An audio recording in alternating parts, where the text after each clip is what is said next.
우리는 체질이 돌아서면 잊어버리는 그런 은사를 받았기 때문에 자꾸 이제 반복해서 얘기를 해야 기억이 남습니다. 제가 계시록 12장 이야기하고 13장 이야기를 잠깐 간단하게 말씀을 드리면, 그 해산의 진통을 겪고 있는 한 여자가 있었죠. 용이 이 여자가 아이를 낳기만 하면 그 자리에서 잡아먹으려고 옆에서 지키고 기다리고 있었다고 그랬어요. 그러다가 이제 이 여자가 아이를 해산하게 되었는데, 이 아이가 철장으로 만민을 다스릴 자라 그랬습니다. 구체적으로 누구죠? 예수님을 잉태한 여자입니다. 그래서 구약 교회라 이제 그렇게 말씀을 드렸는데, 이 아이 예수님이 태어나자마자 용이 이제 그것을 잡아먹으려고 하니까 하나님께서 이 아이를 하나님 보좌로 데리고 가셨어요. 그래서 용이 따라잡아서 그 아이를 잡겠다고 이제 공중으로 막 따라 올라가죠. 근데 하나님께서 이때 천사장 미가엘을 보내셔가지고 용과 이 천사장 미가엘이 공중에서 전쟁을 했습니다. 누가 이겼죠? 당연히 천사장 미가엘이 이기죠. 그래가지고 이제 용이 씩씩거리면서 쫓겨서 땅으로 내려왔어요. 땅에 내려와가지고 여자를 낳은 아이를 낳은 여자, 즉 신약 교회와 성도들을 핍박하기 시작했다 그랬습니다. 그래서 이제 성도와 교회들을 핍박하기 위해서 이제 두 짐승을 불러 세우죠. 하나는 바다에서 올라온 짐승이고, 또 하나는 지난 시간에 말씀드렸던 땅에서 올라온 짐승입니다. 이 두 짐승을 이렇게 세워가지고 교회를 핍박하고 또 성도들을 미혹하고 또 놀라운 이적을 행함으로 많은 사람들을 이제 자기 편으로 만들게 되어지죠. 그리고 이제 그 미혹을 당한 사람들의 이마에다가 짐승의 표 666을 인쳤다, 그렇게 말씀을 드렸습니다. 이게 이제 그 12장과 13장에서 있었던 이야기고요. 이어지는 오늘 본문 14장 1절 한번 같이 봉독하겠습니다. 시작. 또 내가 보니 보라, 어린 양이 시온산에 있고 4천이 서 있는데 그들의 이마에는 어린 양의 이름과 그 아버지의 이름을 쓴 것이 있더라. 아멘. 지난 시간에 용이 그의 택한 자들의 이마에 짐승의 표 666을 찍었다고 그랬는데, 이제 하나님께서 그의 택한 백성들의 이마에도 도장을 치시죠. 그 이마에 도장을 찍으니까 뭐가 나왔어요? 어린 양의 이름 뭐예요? 예수님이죠. 그 다음에 그 아버지의 이름, 이건 뭐예요? 여호와, 야훼. 그러니까 짐승도 그의 택한 자들에게 짐승의 표를 찍고, 그다음 하나님께서도 그의 택한 백성들의 이마에 어린 양의 이름과 하나님의 이름 야훼를 찍는 겁니다. 이런 의미에서 제가 전에 그런 말씀드렸죠. 종말은 도장 찍기 싸움이다. 종말에 있을 영적 싸움은 도장 찍기 싸움이다. 결국 하나님께서 그의 택한 백성들의 이마에 인을 치시고, 또 짐승도 용도 그의 이마에 인을 치는 겁니다. 근데 오늘 본문에 보면은 어린 양의 이름을 받은 사람이 14만 4천 명이었다, 그렇게 얘기하죠. 이 14만 4천 명, 이단들이 굉장히 많이 써먹는 구절인데, 그들은 종말에 구원받을 사람의 숫자가 14만 4천이다. 대표적으로 주장하는 것이 이제 여호와의 증인들, 그들이 둘씩 짝지어 가지고 전도하러 다니는 이유가 뭐세요? 그 14만 4천 명 속에 들어가려고.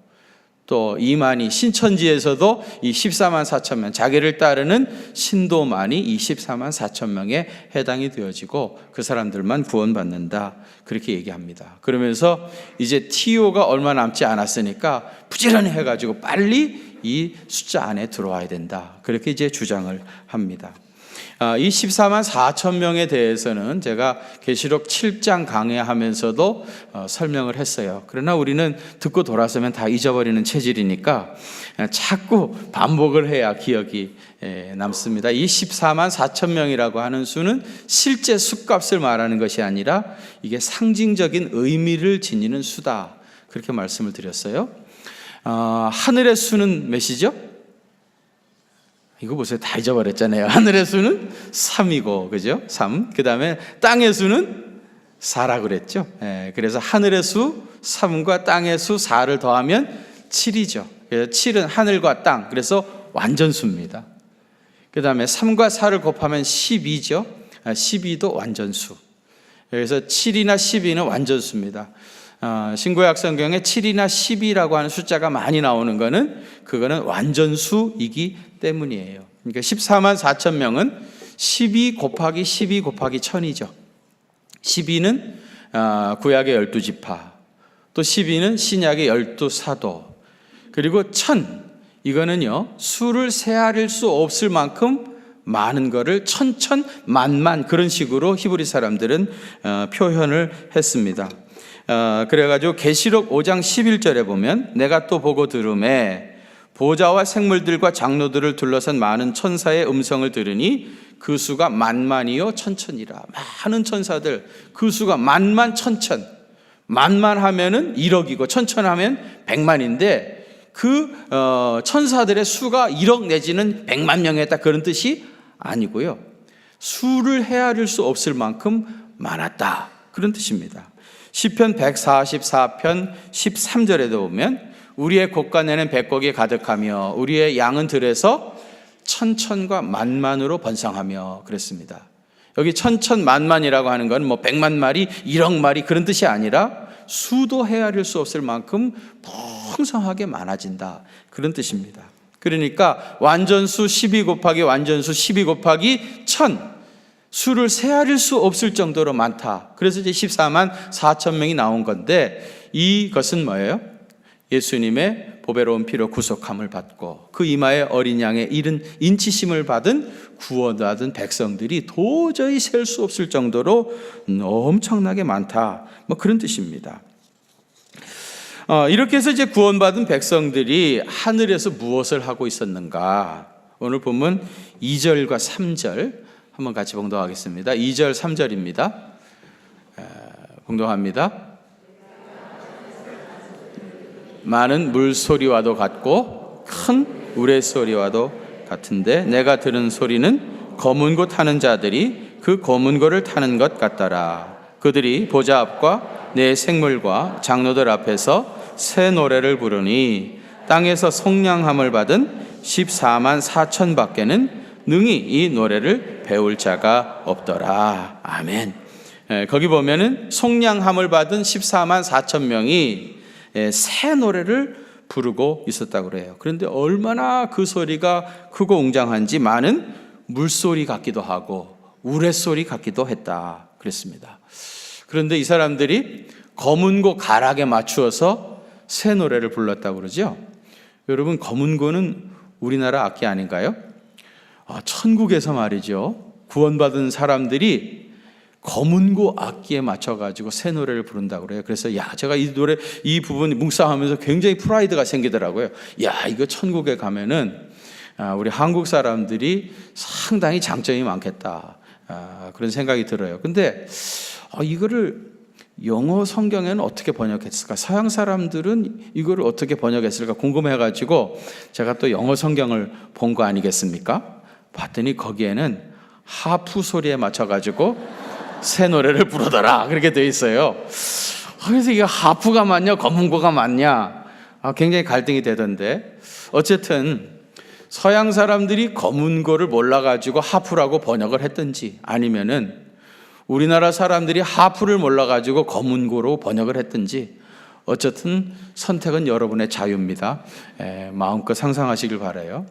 오늘 본문에 보면 검은고 소리에 맞춰가지고 새 노래로 하나님을 영원토록 찬양을 해요. 그런데 새 노래라 그랬는데요, 새 노래, 이 헬라어에서 새롭다라고 하는 말이 두 가지 있습니다. 하나는 네오스라고 하는 말이고 또 하나는 카이노스라고 하는 말이에요. 이 네오스는 뭐냐면 시간적으로 새로운 것, 그게 이제 네오스인데, 예를 들면 가수들이요 신곡을 발표하잖아요. 신곡 발표, 이거는 네오스 오데입니다. 노래는 오데이고요. 네오스, 새로운 노래죠. 새로운 노래, 네오스 오데이고요. 그럼 카이노스 오데는 뭐냐? 질적으로 전혀 새로운 노래입니다. 질적으로 전혀 질이 다른 노래.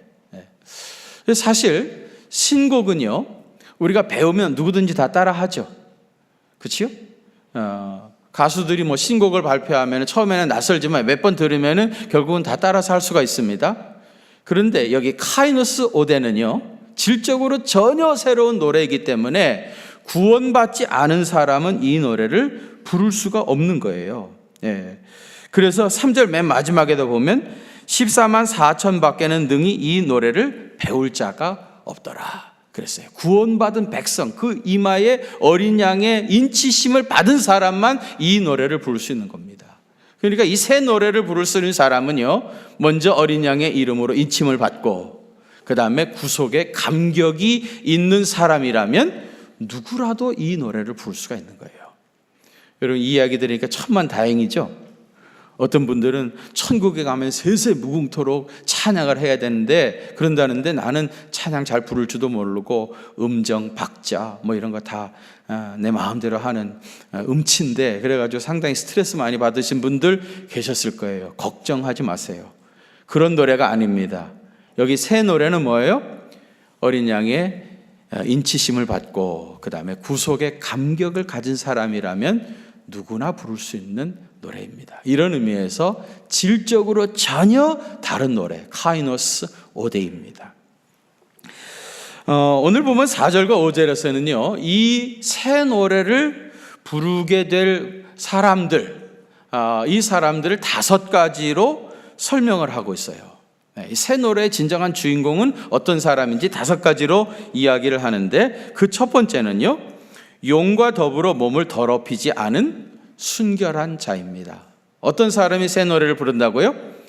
용과 더불어 몸을 더럽히지 않은 순결한 사람, 이 사람이 새 노래를 부르는 사람입니다. 그리고 4절 상반절에 보면 이 사람들은 여자와 더불어 더럽히지 아니하고 순결한 자라 그랬어요. 여자분들 너무 기분 나빠하지 마시기 바랍니다. 여기 여자라고 하는 건 우먼을 말하는 것이 아니고요, 용을 말합니다. 사탄과 더불어서 자기 몸을 더럽히지 않고 순결한 사람. 계시록 17장 5절에 사탄에 대한 설명을 하는데, 사탄은 큰 바벨론이라, 땅의 음녀들과 가증한 것들의 어미라 그랬습니다. 그래서 여기 여자는 사탄을 말해요. 사탄과 더불어서 자신을 더럽히지 않은 사람, 순결한 사람들이 이 노래를 부를 수 있다는 겁니다. 여인의 아름다움이 순결에 있는 것처럼 성도의 아름다움도 믿음의 정절에 있습니다. 마지막 시대의 성도들을 사탄이 핍박하고 온갖 악한 방법으로 성도들을 미혹하지만은 그 가운데서 끝까지 세상과 타협하지 않고 신앙의 정절을 지키는 사람이 이 노래를 부를 수가 있는 겁니다. 사탄에 굴복하고 그 짐승의 표를 받은 사람은 이 노래를 부를 수 없습니다. 사이비 집단이나 이단에 빠진 사람도 이 노래를 부를 수가 없습니다. 세상과 적당히 타협하는 사람도 이 노래를 부를 수가 없습니다. 아무리 세상이 불의를 향하여 빠르게 달아간다 할지라도 우리는 단호히 그것을 거절하고 진리의 말씀을 따라 살아야 이 노래를 부를 수 있는 진정한 주인공이 될 수 있습니다. 여러분, 세상의 풍조가 우리를 유혹하고 있습니다. 어디까지 괜찮은 것인지, 어디서부터는 안 되는 것인지, 그 경계를 결정하기가 참 쉽지가 않습니다. 그렇다고 해서 우리가 아예 세상을 등지고 살아가는 탈세상적인 존재가 되어서도 안 됩니다.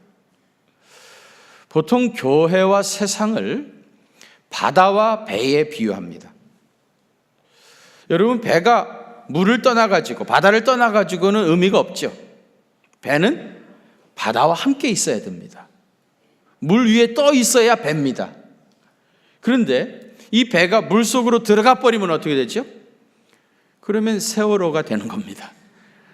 물속으로 들어가면 다 죽는 겁니다. 물 위에 떠 있어야 하지만 아예 물속으로 물과 동화되어 가지고 그 속에 들어가 버리면은 교회가 타락하는 겁니다. 죽는 겁니다. 존재의 의미를 잃어버리는 겁니다. 이를 위해서 교회와 세상은 연속성과 불연속성이 있습니다. 우리는 세상에 보내심을 받은 자들입니다. 우리는 세상에서 하나님의 빛을 바라며 믿음의 정절을 지키며 살아야 할 사람입니다. 그들과 함께 살지만은 그들과는 분명히 구별되어지는 어떤 것이 있어야 합니다. 과연 나는 순결한 그리스도의 신부인가? 예수님을 향한 그 순수한 믿음의 열정과 정절을 지키고 있는가? 오직 내 마음에 예수 그리스도로만 충만되어져 있는가? 이것을 진지하게 성찰해야 할 것입니다. 새 노래의 주인공은 용과 더불어 몸을 더럽히지 않은 순결한 사람이 이 노래를 부르게 될 것입니다. 두 번째로는 어린 양의 인도하심을 따르는 자, 이 사람이 새 노래의 주인공입니다. 여러분, 양이 목자를 따르듯이 성도들은 선한 목자이신 예수님이 어디로 우리를 인도해 가시든지 이끄시는 대로 따르는 자가 되어야 합니다.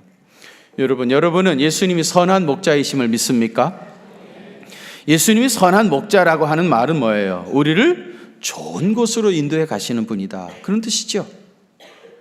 물론 우리 주님께서 우리를 인도하시다 보면은 사망의 음침한 골짜기를 지나갈 때도 있을 것입니다.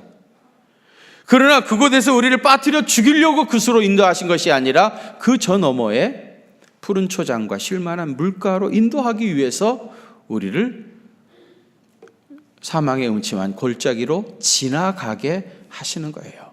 그분은 선한 목자이기 때문에 결국 우리를 선한 곳으로, 좋은 곳으로, 영원한 하나님의 나라로 우리를 인도해 가시는 거예요.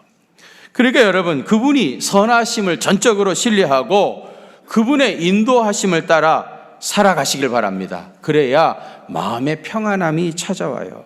히브리서 11장 8절에 믿음으로 아브라함은 부르심을 받을 때에 순종하여 장래의 유업으로 받을 땅에 나아갈세. 이 장래의 유업으로 받을 땅이 뭡니까? 가나안 땅이잖아요.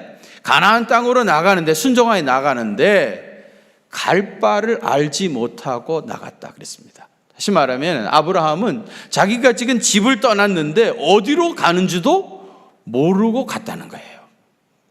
하나님은 선하신 하나님이니까 그 하나님께서 인도하시면은 그가 가는 곳마다 결국은 좋은 곳일 것이라는 믿음이 있었던 겁니다. 어디로 가는지, 언제쯤 도착하게 되는지, 거기 가면 뭐가 있는지 아무것도 알 수 없지만은 갈 바를 알지 못하고 하나님의 인도하심을 따라 나섰던 겁니다. 이게 믿음입니다. 만일에 어떤 분이요, 목사님 저하고 어디 좀 갑시다, 그럼 제가 뭐라 그러겠어요? 어디 가시려고요? 그렇게 묻지 않겠습니까? 묻지 마시고 그냥 따라오세요. 그렇다면 그렇게 얘기하는데 제가 그럼 갑시다 하고 그분을 따라 나선다면 저는 그분을 절대적으로 신뢰하는 거죠. 이분은 좋은 분이니까 좋은 곳으로 나를 인도하시겠지. 그리고 가는 겁니다. 그런데 내가 어디 가는지도 모르고 가겠습니까? 그리고 따라가지 않는다면 나는 그분을 신뢰하지 못한다는 얘기입니다. 여러분이 예수님이 선한 목자이심을 믿으신다면 주님이 이끄시는 대로 따라가시길 바랍니다. 결국은 그분이 좋은 곳으로 인도하실 것입니다. 그런데 여러분, 예수님을 전적으로 신뢰하고 어차피 내가 내 인생을 책임질 수 없으니까 우리 주님을 전적으로 신뢰하고 주님이 인도하시는 곳으로 어디든지 가겠습니다라고 믿음으로 결단하고 그렇게 고백하면요, 우리 주님께서 뭐라고 그러신 줄 아세요? 네가 원하는 게 뭐냐? 너는 어디를 가고 싶으냐? 네가 기뻐하는 것이 뭐냐? 네 마음대로 가라. 내가 너를 세상 끝날까지 함께 하겠다. 우리는 주님 따르겠다고, 순종하여 따르겠다고 결단했는데 우리 주님은 거꾸로 네가 어디를 가든지 무엇을 하든지 내가 너와 함께 하시겠다. 두려워하지 말라. 담대하라. 어디에 있든지 무엇을 하든지 동행해 주시겠다고 약속하는 거예요. 여기에 참된 자유함이 있는 겁니다. 우리를 향한 주님의 신뢰, 주님을 향한 우리의 신뢰, 이것이 하나가 되어서 진정한 자유와 평강을 거기서 누리게 되는 거예요. 새 노래의 주인공은 누굽니까? 어린 양이신 예수님이 인도하는 대로 따르는 자, 이 사람이 새 노래의 주인공이 됩니다. 세 번째로는 속량함을 받아 어린 양에게 속한 자, 이 사람이 새 노래의 주인공이에요. 어떤 사람이라고요? 속량함을 받아 어린 양에게 속한 자. 여러분, 우리가 크리스찬이라고 그러죠? 예수 믿는 사람들을 크리스찬이라고 하는데, 크리스찬이라는 말의 의미는 뭐예요? 그리스도에게 속한 자, 그런 뜻입니다. 그리스도에게 속한 자. 그리스도에게 속했기 때문에 본질적으로 나와 주님이 한 운명의 공동체입니다. 주님과 내가 하나이기 때문에 뗄 수가 없는 겁니다. 여러분, 마지막 날이 가까울수록 사탄은 삼킬 자를 두루 참는다고 했지만은, 우리가 어린 양이신 주님에게 속해 있는 이상 그 누구도 우리를 해할 수 없습니다. 넘어뜨릴 수 없습니다. 주님과 우리가 한 운명의 공동체이기 때문입니다. 스가랴서 2장 8절에 무릇 너희를 범하는 자는 그의 눈동자를 범하는 것이라 그랬어요. 하나님께서 너는 내 것이라 우리를 택 자녀 삼으시고 지키시고 보호하시는데, 그런 하나님의 백성을 범하는 자는 뭐 같다는 거예요? 그의 눈동자를 찌르는 것과 같다는 거예요. 여러분, 하나님께서 내 눈동자 찔러라 그리고 눈 뜨고 가만히 계시겠습니까? 하나님께서 그의 택한 백성들을 보호하시는데 눈동자같이 지켜신다. 감히 그 누가 주께서 택한 백성들을 해하겠다고 달려들 수 있겠습니까? 누가 감히 하나님의 눈동자를 찌르겠다고 달려들 수 있겠습니까? 그리스도 안에 있는 여러분은 철저하게 안전합니다. 여러분, 믿으시기를 바랍니다. 담대하십시오. 예? 그리스도에게 속해 있는 사람은 주님과 한 운명의 공동체이기 때문에 절대로 마귀가 흔들어대지 못합니다. 예? 나는 주님의 보호하심을 입는 사람이라는 이 담대한 믿음을 가지고 모든 두려움을 물리치고 승리하시기를 바랍니다. 네 번째로는 그 입술에 거짓말이 없는 자, 거짓이 없는 자가 새 노래의 주인공입니다. 여러분, 거짓말은요, 사탄이 습관처럼 사용하는 가장 대표적인 전술 전략입니다. 에덴 동산에서 하와도 이 사탄의 거짓말에 속아서 결국은 죄를 범했습니다. 사탄이 우리를 꾀이는 모든 말은 다 거짓말입니다. 지금도 사탄은 여러 가지 거짓말로 성도들을 속이고 있습니다. 만일 여러분, 우리가 거짓말을 지금 하고 있다 한다고 할 것 같으면 적어도 그 순간에는 사탄의 영의 지배를 받고 있는 겁니다. 사탄은 거짓의 영입니다. 잠언 12장 19절에 진실한 입술은 영원히 보존되거니와, 진실한 입술, 진리를 말하는 것, 진실을 말하는 건 영원히 보존되거니와, 그 다음 뭐예요? 거짓된 혀는 어떻다고요? 잠시 동안만 있을 뿐이니라. 거짓말하는 그 순간은 혹시 모면하는지 몰라요. 어떻게 적당히 넘어갈 수 있을런지 모릅니다. 그러나 그것은 그야말로 순간입니다. 잠시입니다. 결국은 그 거짓말이 다 드러나게 될 것입니다. 예? 여러분, 우리 예수 믿는 사람들은 완벽하게 무음할 수는 없다 할지라도 최소한 거짓말은 하지 말아야 합니다. 진실해야 합니다. 우리는 그 입술 가지고 새 노래를 부를 사람들이기 때문에 거짓말을 하면 안 됩니다. 거짓말하던 그 입술 가지고 새 노래를 부를 수 없어요. 새 노래의 주인공은 그 입술에 거짓말이 없는 자라고 했어요. 고전 유머에 나오는 이야기인데요, 어떤 아이들 셋이 서당에 가다가 길에 떨어진 동전 하나를 주웠습니다. 동전은 하나고 아이들은 3명이니까 이거 누가 갖겠습니까? 그래가지고 애들이, 야, 우리 중에 거짓말을 제일 잘하는 사람이 이 동전을 갖기로 하자, 그렇게 합의를 했어요. 제일 먼저 아이가 뭐라고 했느냐, 우리 아버지는 바람이 세차게 불어서 지리산이 쓰러진다고 다치신다고 작대기 들고 가셨다. 거짓말을 한 겁니다. 둘째 아이가, 우리 어머니는 날이 가물다고 열맞이기 논에 오줌 싸러 가셨다. 셋째 아이는요, 우리 누나는 장마가 너무 길어졌다고 바늘과 실을 가지고 찢어진 하늘을 꿰매러 가셨다. 누가 제일 거짓말을 잘했습니까? 승부를 내지 못하니까 이 아이들이 그냥 그 동전을 가지고 서당 선생님한테 갔어요. 하여튼 서당 선생님이 그 얘기를 듣고, 이 아이놈들아, 거짓말 내기를 하다니, 나는 평생에 한 번도 거짓말을 한 적이 없다. 그때는 아이들이 그 동전 선생님 가주세요 그랬다. 여러분, 거짓말 하던 입술을 가지고 새 노래 부를 수 없어요. 우리가 살다 보면 흠이 있을 수도 있죠. 실수할 수도 있죠. 어떤 때는 범죄할 수도 있습니다. 그러나 거짓말하면 안 됩니다. 그때에도 진실해야 됩니다. 그러면 생각보다 일이 쉽게 풀립니다. 그런데 거짓말하면은 오히려 훨씬 더 힘들어지기 시작합니다. 전혀 문제가 해결되지 않습니다.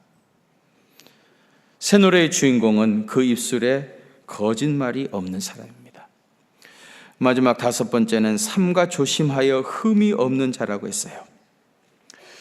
여기 흠이라고 하는 말은 헬라어로 아모모스라고 하는 말입니다. 아모모스. 이 말은 원래 제사할 때 사용하는 용어입니다. 여러분, 제물은 아모모스, 흠이 없어야 되죠. 흠 있는 제물을 하나님 앞에 드릴 수가 없어요. 보통 제물은 1년 된 흠 없는 양으로 드리잖아요. 그러니까 양이 태어나면은 내가 이 양을 1년 동안 잘 키워가지고 하나님께 제물로 드릴 거야. 그렇게 마음을 정하고 이 양을 흠 없이 키우기 위해서 얼마나 조심을 해야 하는지 몰라요. 그러지 아니하면은 양들끼리 싸워가지고 뭐 다치기도 하고 털이 뽑히기도 하고 상처가 나고 그렇게 되어지면 제물로 바칠 수 없으니까요. 제물로 드리려고 하는 구별해놓은 양은요, 정말 특별하게 관리하지 아니하고는 제물이 될 수가 없는 거예요. 그런데 여러분, 새 노래의 주인공은 뭐냐? 흠 없는 사람이라는 거예요. 여러분, 우리가 새 노래의 주인공 되어지려고 하면 우리가 평생을 흠 없는 사람으로 살아가야 됩니다. 우리가 예수님 같이 완벽한 의미에서 흠 없는 사람이 될 수는 혹 없을지 몰라도 그래도 결정적인 흠이 없어야죠. 자기 자신을 성결하게 지키지 아니하면, 매 순간 자기 자신을 지키지 아니하면 순식간에 흠이 생겨버립니다. 양을 흠 없이 키우는 데는 1년이 걸리는지 모르지만은요, 흠이 생기는 건 순간입니다. 오늘 아침까지 멀쩡했는데 길을 가다가 툭 발을 디디면서 다리가 끊어져 버린 겁니다. 그러면 제물로 바칠 수가 없어요. 아무리 1년 동안 지극정성으로 관리했다 할지라도 다리가 부러져 버리면 못 바치죠. 흠이라는 거는 그야말로 순식간에 생깁니다. 여러분, 우리가 예수님의 영성과 인격을 닮아 살려고 평생을 달려왔습니다. 주님의 영성을 닮아가는 데는 50년, 60년 아니 평생이 걸릴는지 모르지만 넘어지는 것은 순식간입니다.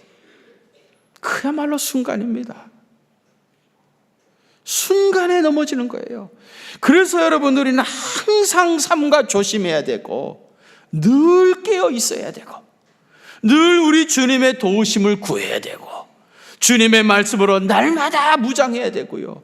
그래서 자기 자신을 지켜가야, 그래야 흠 없는 제물이 될 수 있는 거예요. 그래야 새 노래의 주인공이 될 수 있는 겁니다.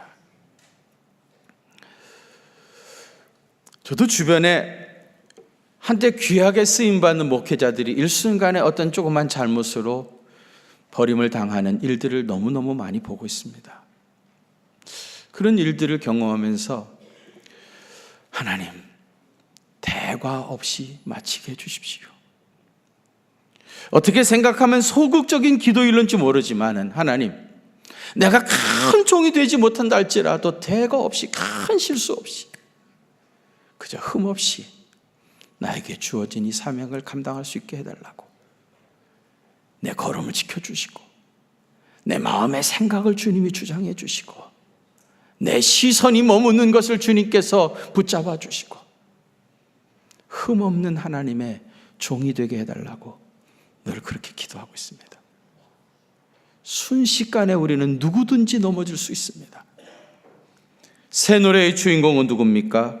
흠이 없는 사람이라고 했습니다. 사랑하는 성도 여러분, 우리는 다 그 이마의 어린 양의 이름을 받고 구원함을 받은 백성들입니다. 하나님 나라에 가서 영원토록 새 노래를 부르며 주님을 찬양하게 될 것입니다.